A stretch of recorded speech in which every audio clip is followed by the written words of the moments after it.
ever come up with anything other than concentrate and ask again later? Come on, man. Hey, Davey, what you got going on today? Hey, Dave. Were you just talking to the 8-ball? No, whoa, man, no, I'm not talking to the 8-ball. What do you think I am, crazy? Huh, you crazy? Yeah, I think you're crazy. Oh, man, I just got this part and I'm trying to figure out how to drill it. It's 303 stainless. It's going about 12 to 15 times deep, and I just, I'm having some difficulties today. Yeah. Davey, if you're having that kind of problems, you're using the wrong tool. Oh, I'm not using the right tool. Well, I was thinking maybe we could ream them with this. Do a secondary? What do you think? No, Davey, we don't want to do a secondary, especially not with that thing. Okay, fine. Let's do it this way with the secondary. What do you think? No, we're definitely not going to do it. That's not even made for that. That's not a machine tool. That's for building a deck. Not this either? Come on, man. You need a real drill. A metal drill. Oh, so I'm not thinking right.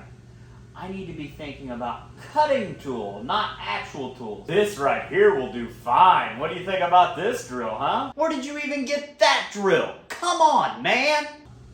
Not this either. Come on, Dave. You're pulling my leg. This is perfect. Hey, Dave and Davey, you want to put some carbon choke cleaner on that? Man, that engineer came out of nowhere. Yeah, I know. Engineers always come out of nowhere. Yeah, I know, Dave. And with the carbon choke cleaner again. Come on. Davey, there was just an article on this in Production Machining Magazine. As a matter of fact, I printed out the table so we could have it here in the shop. Hold on, let me grab it. Davey, a material like 360 brass and 2011 T3 aluminum and non-filled nylon, and you're trying to hold a hole tolerance of greater than plus or minus 5, less than 4 times deep, you want to use a 118 standard drill. The reason why is drills tend to cut tight in these materials, and so if you're using a parabolic, it's going to cut right on size or even sometimes a little bit smaller. If you're trying to hold a hole tolerance of plus or minus greater than plus or minus 5 and you're going greater than 4 times deep, you probably still want to go to a parabolic drill because you're going to need to get the coolant down into the hole and you're going to want to be able to pull those chips out. Now, if you're trying to hold a hole tolerance of greater than plus or minus 2 but less than plus or minus 5, you're still going to want to use a 118 drill in these types of materials because, like I said before, it's going to cut tight. So you want to use that 118 drill because it's going to cut right on size or even just a little undersized.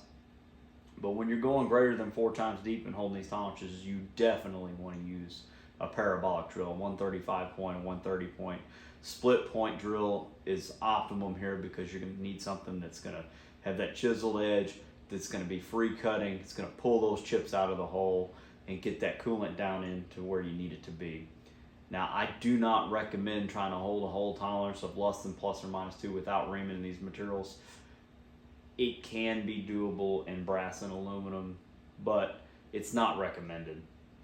Now, in your tougher materials, and you're trying to hold a hole tolerance of greater than plus or minus 5, and it's less than 3 times deep, you can get away with a 118 standard drill point. That's going to be pretty standard. There are some really tough materials out there in the low machinability, sub 100 surface feet per minute, that you're going to want to still use a split point drill even in these applications, but those are few and far between. If your hole tolerance it's greater than plus or minus 5, but you're going more than 3 times deep, you definitely want to use a parabolic drill. 130, 135 split point drill. Got to get those chips out. Got to get that coolant down at the cutting edge, and you're going to want to use pullouts. Now, when your hole tolerance is plus or minus 2 and less than plus or minus 5, and it's less than 3 times deep, you're still going to want to use that parabolic. And these tougher materials, it is hard to get the holes to cut on size, especially your softer, tougher materials like your 1018, because that drill wants to rub. The chips are creating a lot of swarf at the cutting edge. We're not getting coolant down in there, and so your holes tend to walk and cut oversized. So you want that self-centering split point drill. On your hole tolerances Same hole tolerances, greater than ±2, less than ±5, but you're going more than 3 times deep, you gotta use a parabolic and you gotta use pullouts. There's just no other way to drill holes in this tough material without getting that coolant down in there and giving yourself just a little bit of time. So you want to go in, drill, pull out, all the way out of the hole, dwell just a little bit, and then go back into the cut. That way you're getting plenty of time to clear the chips out, get the coolant to the bottom of the hole. So what you're telling me is in 303 stainless, going 12 times deep, I need to be looking at a parabolic drill? Okay. Davey, what diameter drill are you using? 093, 332nd. For an 093 hole, going that deep, you're gonna have to use a parabolic drill.